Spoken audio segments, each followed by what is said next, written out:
read to you today Chapter 21 from Junior Hunters at Large, Volume 2. It's called A Hunting We Will Go. I've decided to read this particular section because when I had joined Twitterland, I'll call it Twitterland because, well, that's what Twitter is, right? It's just another land of social media. And that when I first arrived on the scene, it was kind of like they were shocked and awed that I would be able to write a book or write a story about, going caribou hunting and not actually having gone caribou hunting or bighorn sheep hunting. So, but the thing is that because this book is a fiction and that there are so many references available, like I have watched so many bighorn sheep hunting videos and bighorn sheep video footage so that I could watch how they walked and how, they moved their head and, the muscles and, like maybe the sounds they were making and which area they would be residing in, right? And how they like to make, how they have to be above you, right? Because they don't like, things above them and they always want to be, they always want to see what's going on. So, anyways, and then caribou hunting, right? Never been caribou hunting, but I have watched so many hunting videos about caribou hunting. So, I think that also, the importance of watching hunting videos is that we can learn proper hunting ethics and the improper ones as, sometimes that, well, it's not their world's greatest shot, but, they made it and they found it and, that's part of the essentials, of good sportsmanship, at least in my opinion, I've got to go get it, and if you went out there in the wilderness, well, you got to go get it right. It's a long ways in and it's a long ways out, but it's all about the memories you make. So, anyways, so a hunting we will go, and this is caribou hunting.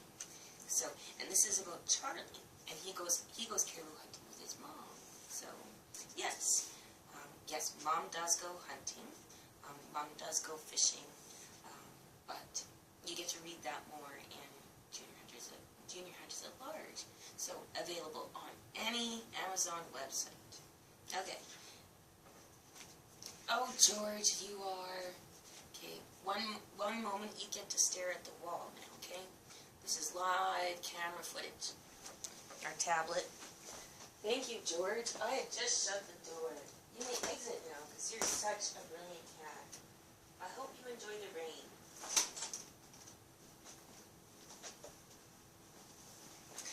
Alright, before the cat disturbance, everything was perfect, according to Charlie. He created the ultimate shelters for Mom and him, standing proudly over his spectacular fire pit, rubbing his hands over the second try fire.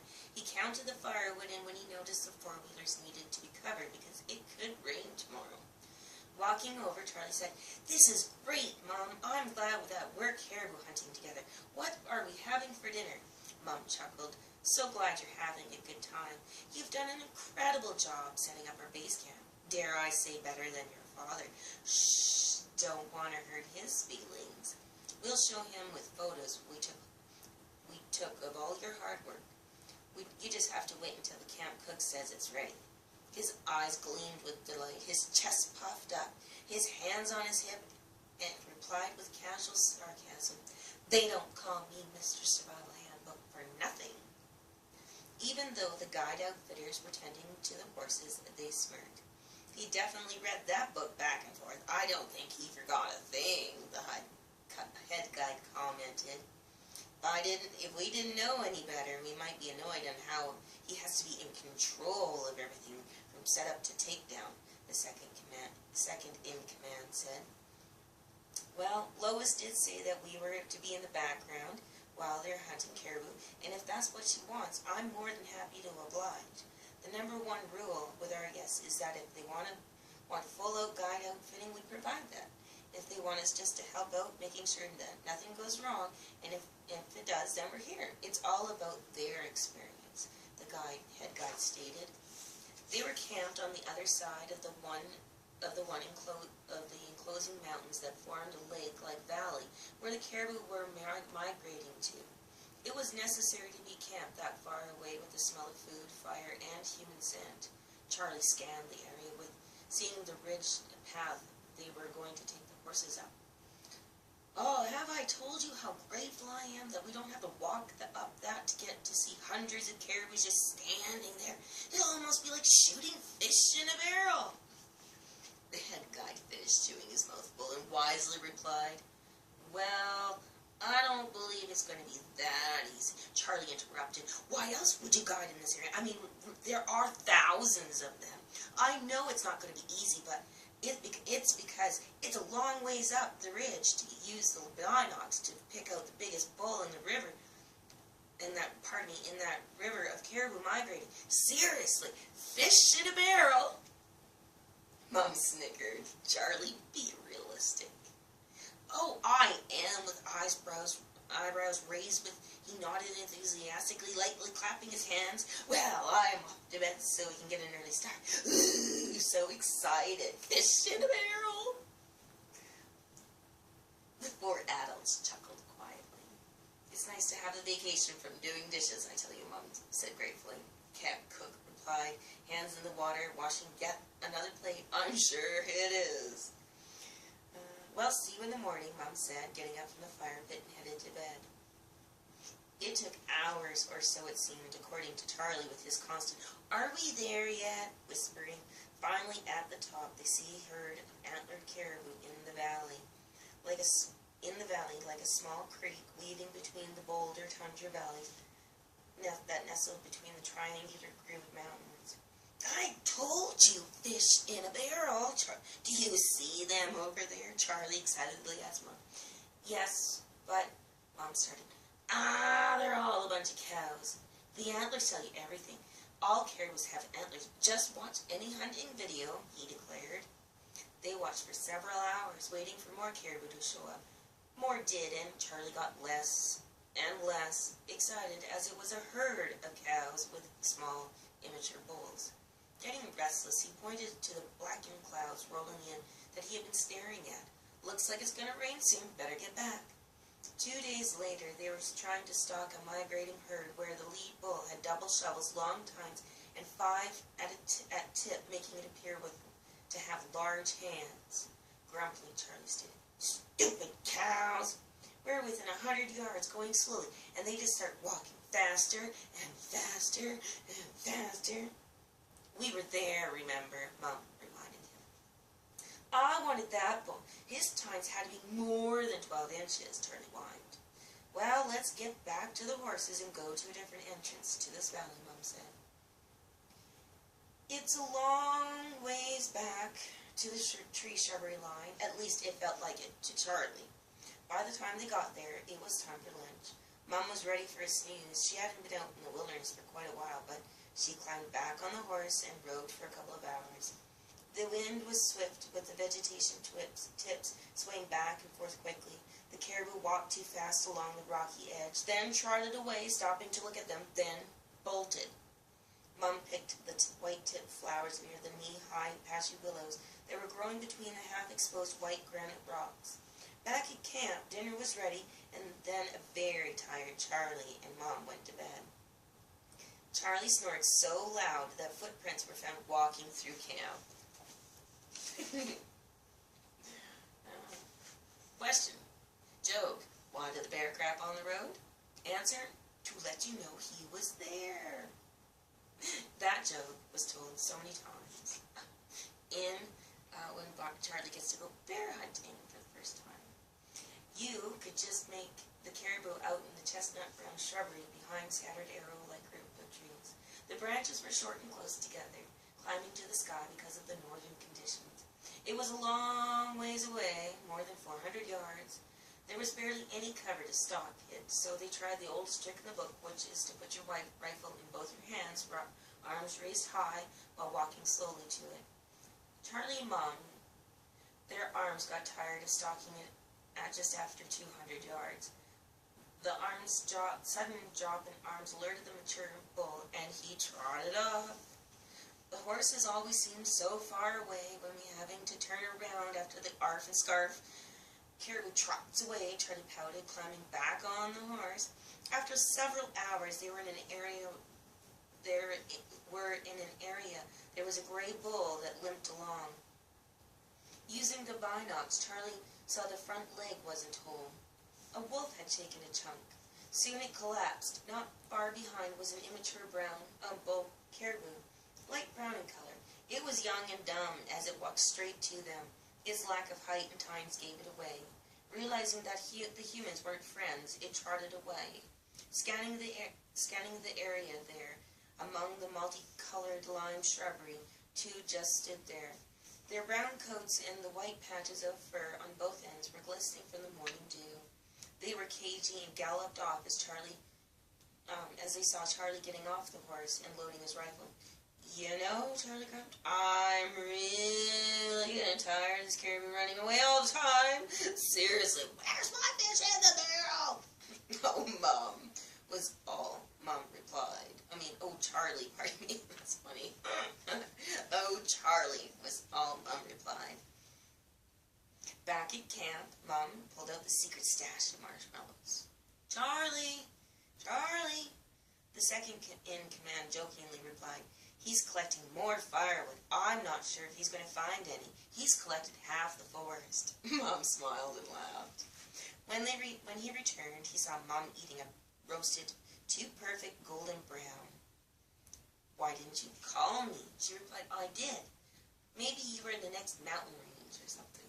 He shook his head. No, I wasn't that far away. Can I have some?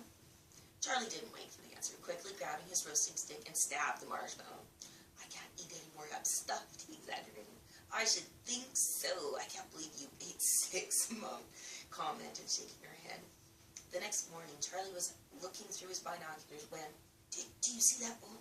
Its neck is all stretched out, trying to catch the scent of the cow and heat. Like he's a bee spotting a flower, and that's his only mission. That looks funny. At the tip of another slope, this beautiful bull had a huge mane of white fur extending to the front shoulder. Its antlers even looked tall. The antler tine tips were palmated, only a little smaller than the first one they had seen. It was looking down into the valley with its right leg raised. You could see the patches of fur missing.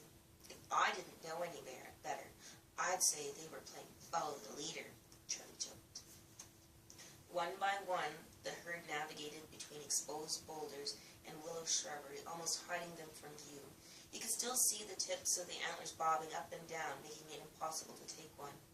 On the way back to camp, Mom recalled, it was hard to take seeing evidence that wolves had taken a beautiful caribou. I wonder how long it's been there. Those antlers were magnificent. 4-fingered double shovels and a heavy stubby third in the middle. I'm glad we took a picture of you holding it up. The baby blue shaded sky made it a nice background while making you look short.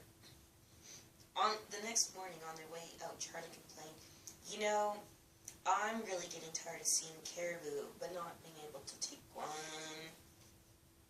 Well, if you want to complain, then I will too. I miss running water from a tap. I can't wait to go home, she wholeheartedly agreed. Stop the horses, Charlie whispered. There's a caribou over there. I can't tell if they're lying down or standing up. That grass line almost covers their bodies. There are 5 of them, and they're sticking so close together. Mom replied, they're too far away, and it'll be too hard to take.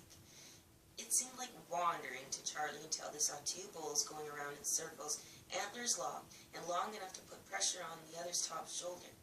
They circled one way for a couple of turns, then the other way for a couple.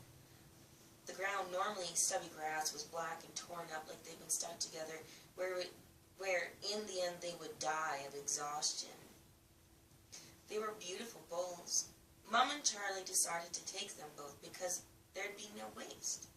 When Mom took hers, she made sure it wouldn't suffer too long. She didn't like feeling the pain of the animal. She felt bad about ending its life. She tried to console herself that it would have died there with the other one. She thanked it for living, petting it. Then, manning up, she helped hold the leg, like she always does with Clark. The guys looked at her funny, but they were grateful. The lines were cut straight and proper caving for the shoulder mount. Can we have the whole caribou skin so it can be made into clothes? Charlie asked. Sure, the head guide replied, and caved both caribous as requested. I'd take it you'd like Chad's Aunt Moonwater to make a coat for us out of the caribou fur, Mom stated. It'll be awesome. Kaylee said that she makes cool clothes out of leather, Charlie enthusiastically replied. A four-wheeler with a small trailer showed up, then the caribous were loaded up and the group went back to camp. Now that we got our caribou, does this mean we get to go do our hunting adventure tradition? Charlie asked. Are you saying that you want to check out some tourist attractions and buy some souvenirs, Mom teased. And we get to take a short break as Mr. George wants in now, because he doesn't have to push on the door open yet. Anyways, one moment, please. Yes, George. Come on. Oh, my goodness. Life is so hard. All right. So, Charlie drawled, well, it just wouldn't be the same if we didn't. The next morning, Mom and Charlie packed up, thanked the guide outfitter, and they were off to where people live. Mom checked into a motel, and after feeling a human again, they embarked on a quest to find souvenirs and visit the museums. A couple of blocks down the street, there was the museum. Walking in to the left, a table was a black with elaborate gold decorative painting on a very old sewing machine. You can tell it was old because the side wheel looked like it was a steering wheel. A silver with glass lantern sat behind with a gray marble kettle. Above the display were historical notes of interest and photos of early women settlers. Hey, look at the birds of display, Charlie said, and quickly ran over to study them. There were four brown and white feathered eagles. One was looking at its meal. Two were staring off into the distance, while the middle captured Charlie's gaze with its bright, beady yellow eyes, with its wingspan closed but slightly out, making it appear as if it was going to stalk its prey. I think that tiny owl looks like it's ready for takeoff. It's very cute, Mom admired. The next display had a bobcat on a rocky shelf, looking down, ready to pounce on the tiny boob. Pardon me, Bob. Yes, Bob. You are such a troublemaker. Don't do that. That's fine, turd. Can we play nice? And keeping them entertained. Must be entertained. Alrighty, where were we? Okay, the next display had a bobcat on a rocky shelf looking down, ready to pounce on the tiny yellow-gray birds below. A collection of red-headed woodpeckers were pecking at a tree. There's a really young three-point white-tailed deer. I wonder if they put a glossy clear paint on the antlers to make it shine like that, Charlie thought out loud. Do you see the skunk already to spray somebody? I bet you it was pretty smelly trying to skin it out. Oh, look at the silver fox holding a grouse in its mouth, trying to climb onto that rock ledge. I'm glad we get to see this. It's not every day we have the opportunity to see a fox, let alone a silver one, Mom noticed. I like the red fox. That's howling at the moon, Charlie laughed, then howled like a dog. Ahoo! I can't believe how white those two mountain goats are sitting on that ledge near the ceiling. Their front shoulders are massive compared to regular goats. They have a nice horn length, Mom noted. Hey, that Wolverine just looks like the one I saw with Nanny and Papa during the summer. You see how right front paw is up, and its mouth is partially open like it's panting? Yup, pose is exactly the same. Too cool, Charlie exclaimed. Aw, what a cute little beaver. He looks so fuzzy.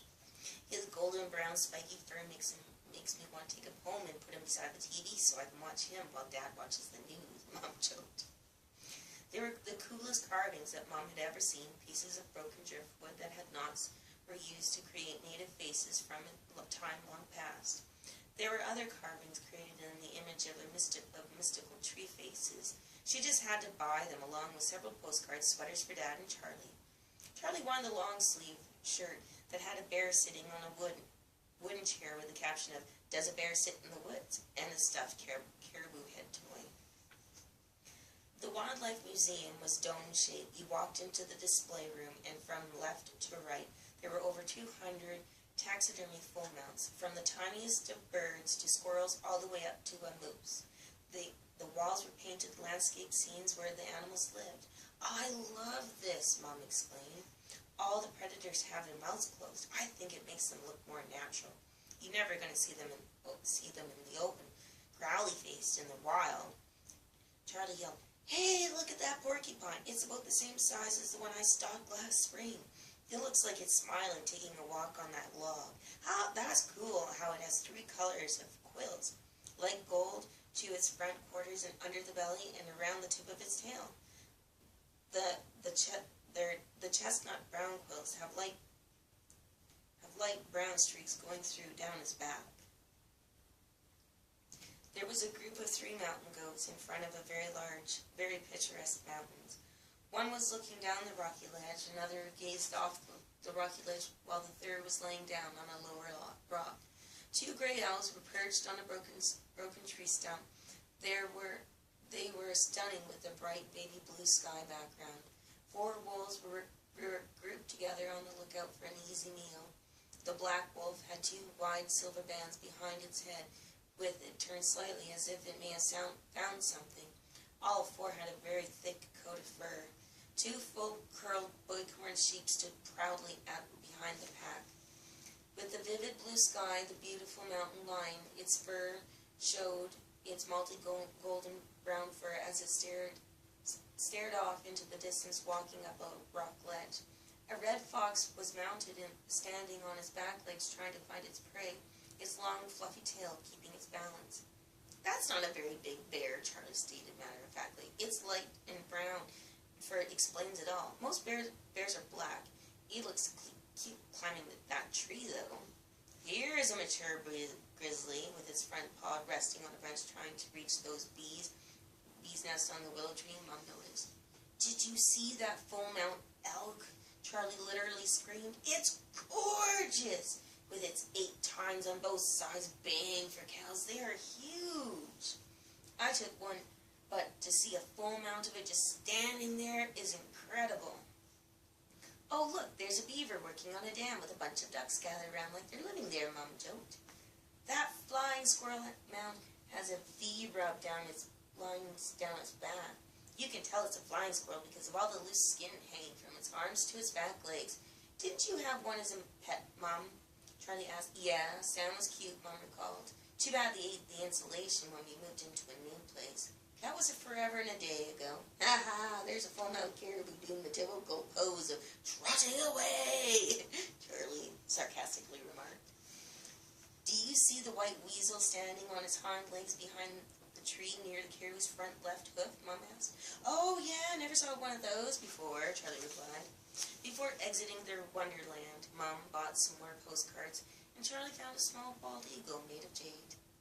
And thank you for listening to Light Reading with Terri Kovalcik, Chapter 21 of Junior Hunters at Large, Volume 2, Year of the Sportsman. And you can find it on any Amazon website.